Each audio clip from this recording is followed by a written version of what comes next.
And so there's less and less commercial enterprise dealing with that, which you may think is a really bad thing. It's like, hey, everything we got to build on commercial enterprise, right? I don't propose on outright banning commercial enterprise. No. I believe in capitalism, but I think that we're going to, one way or the other, kind of start getting rid of it. Kind of start getting what I said in my earlier E-Nation videos, a non-coercive communism. This is say communism like we're all working together, but non-coercive. No one actually tells you what to do. You can just cooperate with this or that or whoever you feel like cooperating with. And we get starting good at cooperating with each other. Which, granted, again, there's all sorts of problems. We still have, wars, we still have plagues, we still have, all this stuff. But information starts moving faster, moving freer, then the ability to do things in real physical space becomes easier, right? Someone invents, let's say, open source-wise, some new drug. And let's say they put it out, here's the formula for the drug, it's free for anybody to use, right? Of course, they need still need expensive drug-making machines to do it, unless, of course, the data for making drug-making machines gets out there, kind of, and the resources get kind of out there, kind of, and maybe we could share time with various resources, and then you could and then we start getting abundance, and we start getting just like, oh, well, nobody's using this machine here 3,000 miles away, but I'm just looking at it through my computer, and I'm just like, oh, well, machine, make me, some coffee, or some whatever. Not necessarily coffee, it's 2,000 miles away, unless we invent teleportation, which would be really interesting, but I don't know if that's right around the corner. You would say, machine, just do such and such thing for me. And I'm like, it does it because the machine wasn't doing anything else at the time, because there's surplus, because there's post-scarcity, because I'm not even on open source anymore. At the beginning of this thing, I said I knew what I was talking about. I do know what I'm talking about. The thing is, when I'm talking, I talk about everything. I talk about meta, I talk about connections between things. It goes on. Very interesting, is the way I think. But open source, I guess you could say, is like the opening salvo in this kind of post-scarcity type of stuff, which I hope to make happen or get closer to it happening, or, there won't be like a point where you reach post-scarcity where you're like, okay, we're done now. We're, But look at like how well open source is doing, right?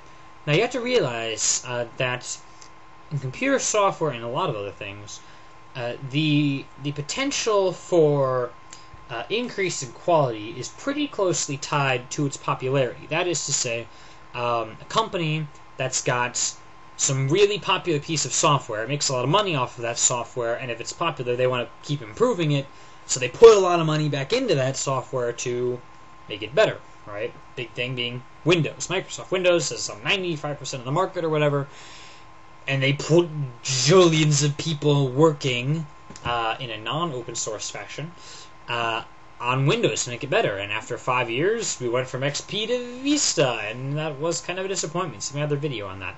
So, on the other hand, we have, for instance, Linux, which has like some 2% of the market or whatever, at least as far as desktops are concerned. I think they have more of the server market, but whatever. They got like some 2% of the market, right? And Linux, open source, also depends on popularity. The more people are working on a project, the better it gets, the more it gets used, the more people know about it. The more people know about it, more you'll get some people that'll work on it. Some small percentage of people that hear about an open source project or use it will contribute to it, right? And yet, so you have Linux here that's got like some 2% of the usership, and yet it's right there with Windows. It's pretty much at the same quality.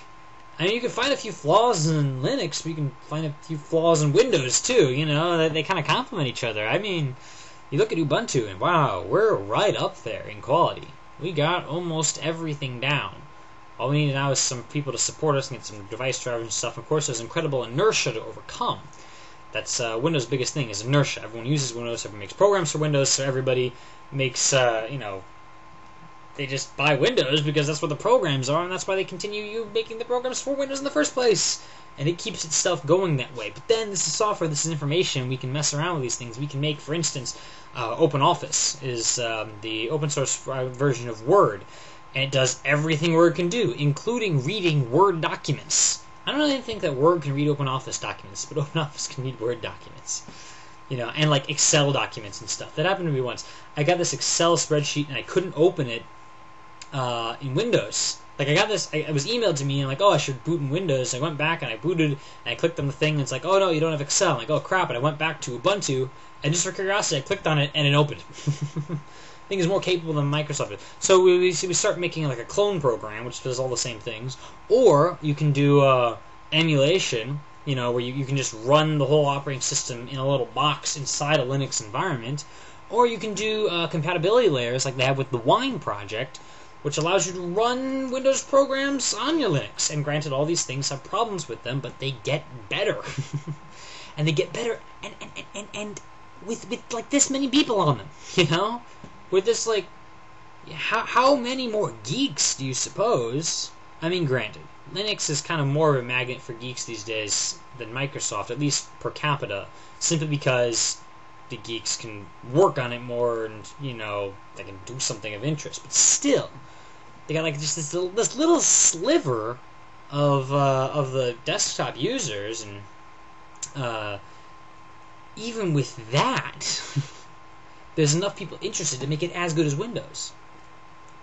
What'll happen once we get to like the 10% mark, and like all sorts of people start getting it, and commercial companies even start getting into it and start updating stuff and start. What happens when we get to like the 20% mark? What happens? I mean, even before you reach the awesome 50% area, just to have like 20%, like Linux is going to be like unstoppable at that point. Not necessarily Linux, but open source in general. Because we may get rid of Linux and go with like some other operating system that's based on a microkernel or something, presumably, hopefully that is using intentional programming developed by Charles Simonyi along the way, which make things a lot easier. I love how this thing just builds on itself and has the potential for making itself so much faster. Imagine if you could edit software as easily as you could edit Wikipedia, right? And then you could just have everyone converge on it. And like Wikipedia, which is 6 times the size of Encyclopedia Britannica and just about as accurate, you'd suddenly have, this program which does like 6 times as many things as Windows. Right? And just to use a rough analogy.